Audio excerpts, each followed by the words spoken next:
Oh no. Anyway, last week.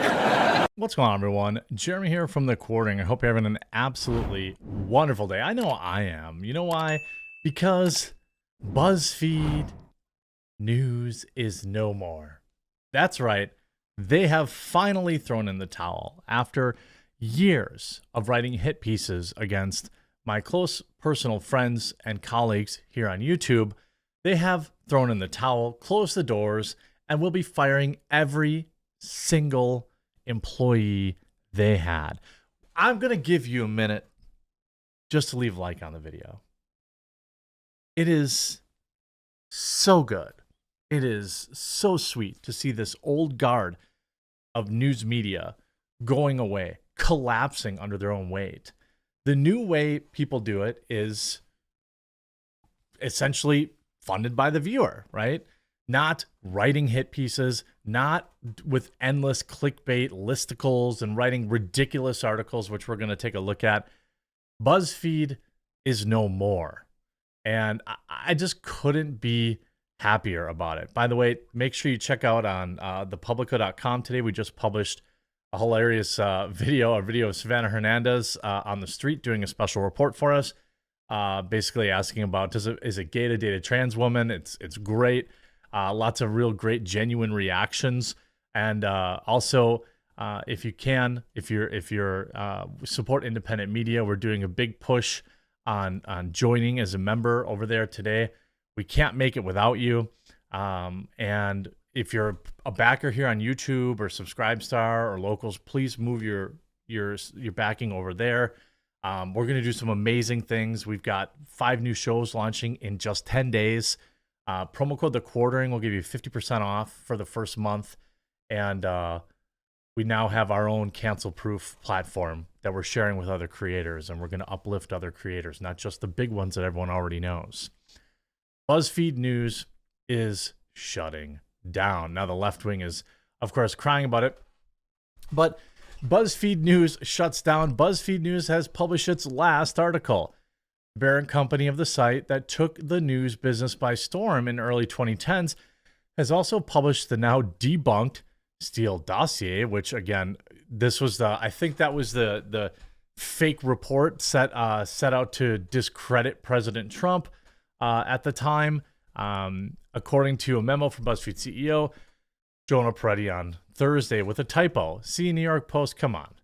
Peretti said the site is shutting down as a part of a broader shakeup that includes laying off 15% of staffers company-wide. Quote, for BuzzFeed News, we have begun discussions with the News Guild about these actions, Peretti wrote in the memo, which was first obtained by CNN's Oliver Darcy.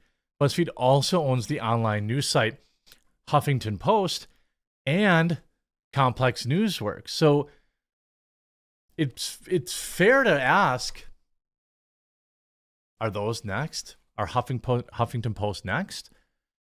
HuffPost and BuzzFeed.com have signaled that they will open a number of select roles for members of BuzzFeed News. Okay, so maybe it sounds like not yet.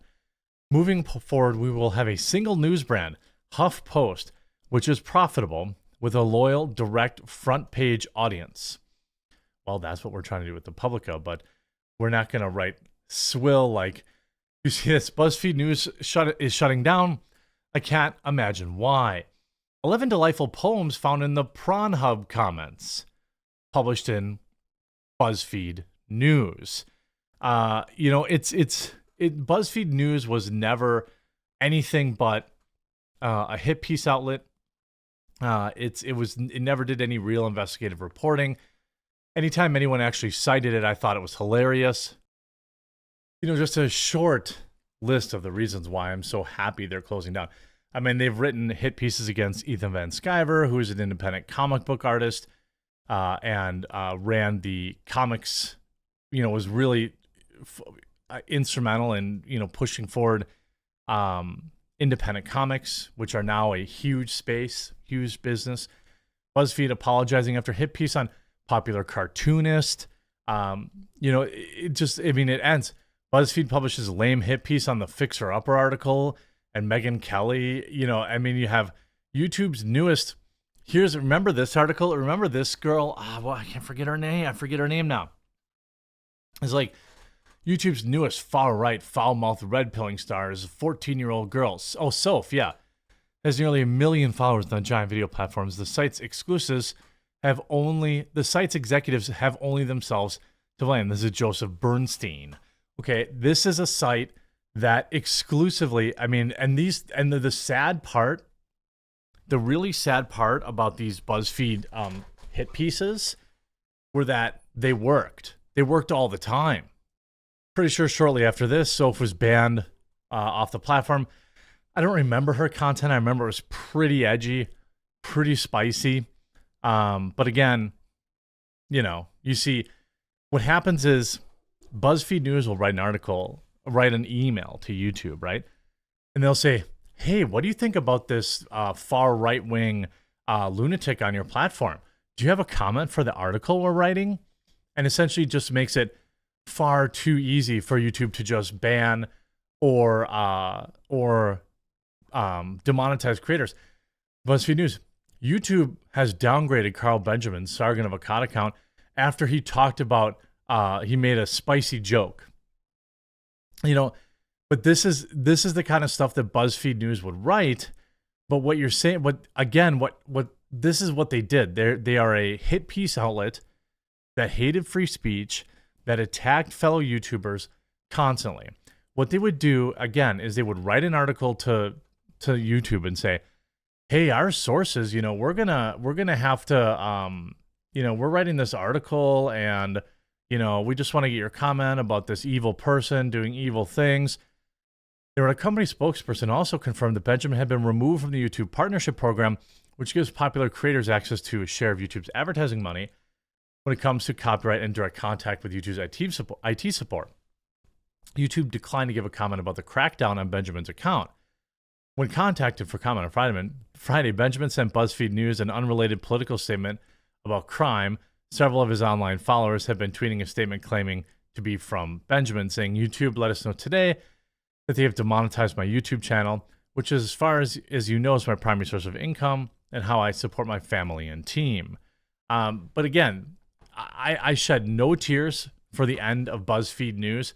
Rest in piss, everyone that worked there. I mean, maybe there was a couple of peanuts in that turd that was BuzzFeed News, but you see, normally it's like, you don't really want to celebrate people losing their jobs, but these people's jobs were literally ruining people's lives.